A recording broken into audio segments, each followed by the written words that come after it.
4 years ago, in the very first edition of the dogs, we introduced you to our puppy, Frankie. Frankie was bred by Dillis Stills here, and we watched him grow from a sapling in the snow to a racer in the making. We brought you his first hand slip and trials, his career unfold at Peterborough. Later, Chase the Dream, as he was known, switched to the kennels of Mark Wallace and began racing at Walthamstow, where he won on the flat and over hurdles. Now he's been retired and homed in Essex. He's with the Steadman family and is very much part of the community already, even helping walk the kids to school. And for Mum Louise, Dad Michael, sons Joseph and Oliver, Linford, as he's now named, has been a welcome addition and very settled. It's great, really. I mean, to see the difference in the first few days. It was just literally going out there, and I can only describe it as it seemed to have a smile on his face constantly. But it's been great. The children love him, and he's a pleasure to have around, really, isn't he? Absolutely great company. He just wants to be by you all day, and he's happy to just lay beside you in the evening. He comes into the lounge and just lays on the rug, doesn't he? He follows you around the house, doesn't he? Yeah. Yeah. But not upstairs. He's never tried yet to go upstairs. As soon as we got him, we left him and put a dog thingy there so he can't go anywhere else. So he got used, a dog gate, yes. So he got used to it, and then we let it out, and now he's just wandering all around the house, and he likes the lounge quite a bit. Yeah, and I think he's settling in quite well. But when we first had him, I think Oliver spent 2 days out. They didn't move out of there. He was sitting on his bed with him, wasn't he? As soon as he hears him up, his tail wags and he comes up to him, puts his head on their lap, doesn't he? And just absolutely fantastic. And he's a bit of a hit at school as well, isn't he? Yep, they're yes, very famous at school, isn't Everyone knows him. And I knew before he even came home. Everyone knew about it. He was going to be arriving, and he's no trouble. You know, quick 20-minute walk, and then he's happy to come back and lay on his bed for an hour, a couple of hours, or 10 minutes ball in the garden, and that's it. He's happy then, and he settles down. And he's just really, really slotted into our family life, really, like he's always been here, hasn't he? He really has. Linford has also got to know the other pets in the house, and there are quite a few. Yes, we have. Rabbit, guinea pigs, dick insects, which I think are dead. And cat. Oh, how does Linford like the cat?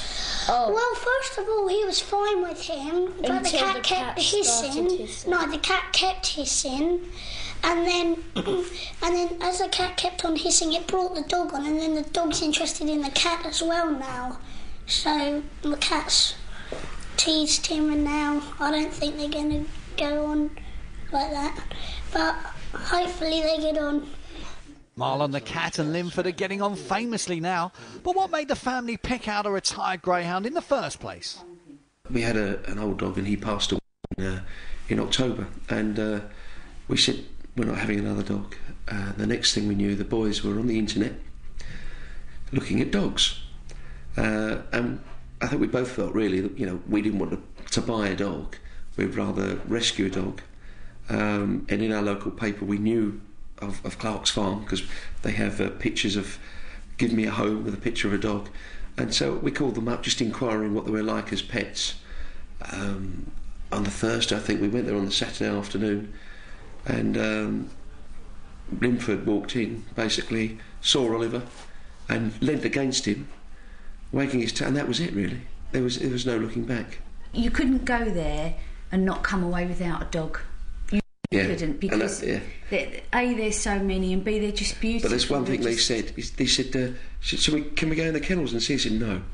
So why is that? I said, because you'll want all of them. He said, you'll start looking at all different ones and so forth, and they'd bring them out to you, wouldn't they?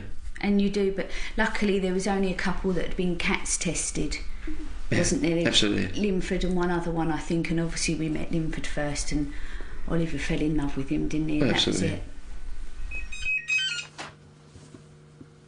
Clark's Farm is about 15 minutes down the road from Steadmans. It's a greyhound rescue centre which homes some 300 dogs every year.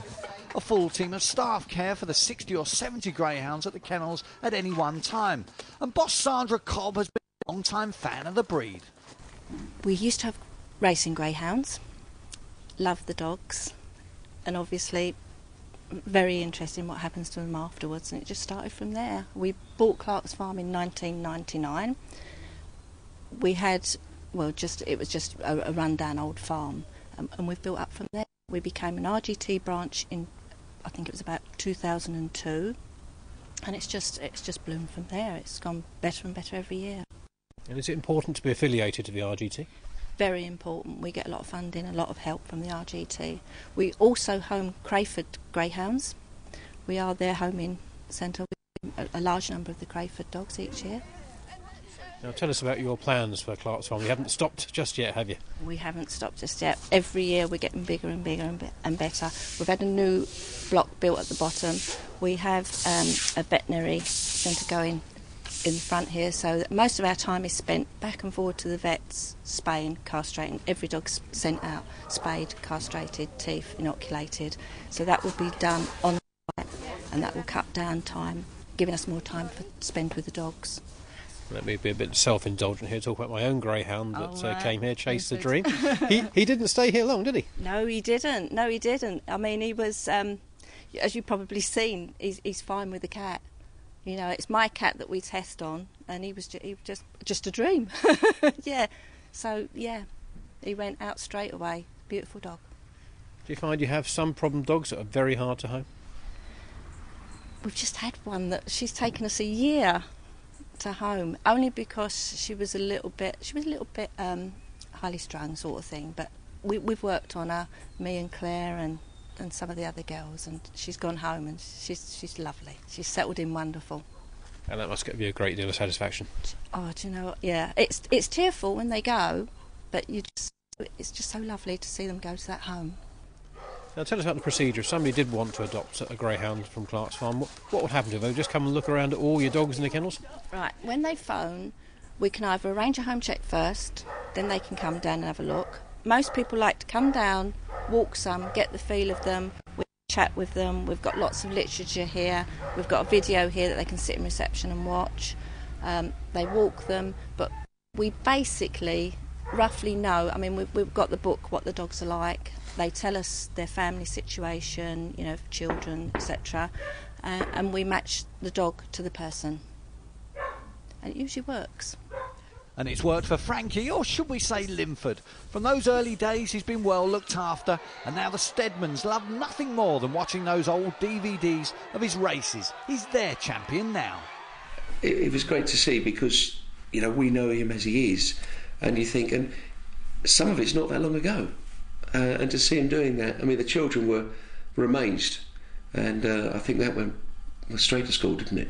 Oh, extremely proud, yes, aren't they? Extremely absolutely proud. So they think they've got a champion. They have. Yeah.